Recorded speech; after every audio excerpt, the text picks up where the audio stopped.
Всех приветствую на своем канале. Сегодня свой обзор я хочу посвятить игрушке из серии «Военная техника», а именно гусеничной ракетной установки, которая производилась на Тульском патронном заводе. Игрушки серии «Военная техника» начали производиться в 1967 году. Также известно, что перестали их производить в 1995 году. Точную дату начала производства сложно назвать, но с начала 80-х годов ракетная установка уже точно производилась, если судить по штампам на коробках. Какая реальная техника послужила прообразом для этой модели, сказать с уверенностью сложно. Возможно, это вообще какой-то собирательный образ гусеничной ракетной установки, так как самоходная база внешне использована такая же, как и на танке Т-54. Но информации о том, что база танка Т-54 использовалась в качестве какой-то самоходной пусковой установки, я нигде в открытых источниках не нашел. Судя по размерам, на самоходной установке установлена баллистическая ракета, входящая в ракетный комплекс оперативно-тактического назначения, который в теории предназначен для поражения целей противника на оперативную глубину относительно линии фронта до 500 км. Таких комплексов в советское время было разработано достаточное количество, но не все они поступили на вооружение.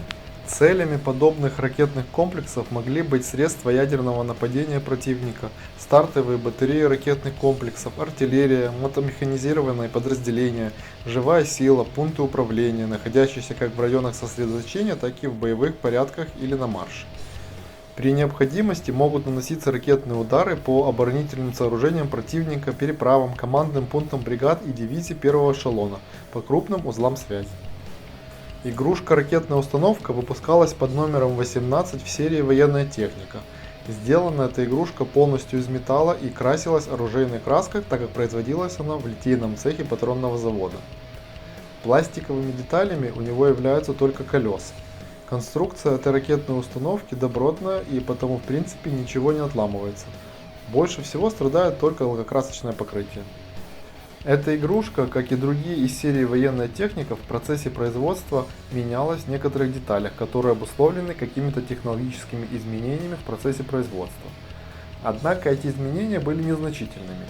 Отличия могут быть в надписях на днище, в подкрашивании деталей и в некоторых особенностях литья. Самые ранние модели, фотографии которых мне удалось найти, были с днищем с пустой рамкой, в которой не было ни клейма завода, ни цены. Заклепки на днище по форме более выпуклые, чем в более поздних моделях. Чуть позже в рамку на днище начали ставить печать ценой 1 рубль 50 копеек и логотипом завода. Головная часть ракеты красилась красной краской. Позже цену 1 рубль 50 копеек стали отливать вместе с днищем. А еще позже добавился и логотип завода. Этот логотип мог ставиться как перед ценой, так и после. Других явных отличий между ранними и поздними моделями практически нет. Если и встречаются какие-то, то они в основном связаны с особенностями литья.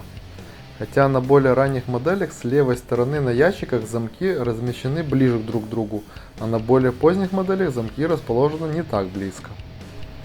Коробок к этой игрушке, судя по всему, было несколько разных вариантов, которые отличались по дизайну, цвету и надписям.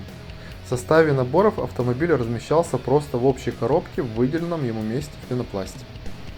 Если вам интересны игрушки серии «Военная техника», то на моем канале есть еще обзоры по этой тематике. Переходите по ссылке, которая появилась сейчас у вас на экране. Всем мирного неба над головой и до новых встреч!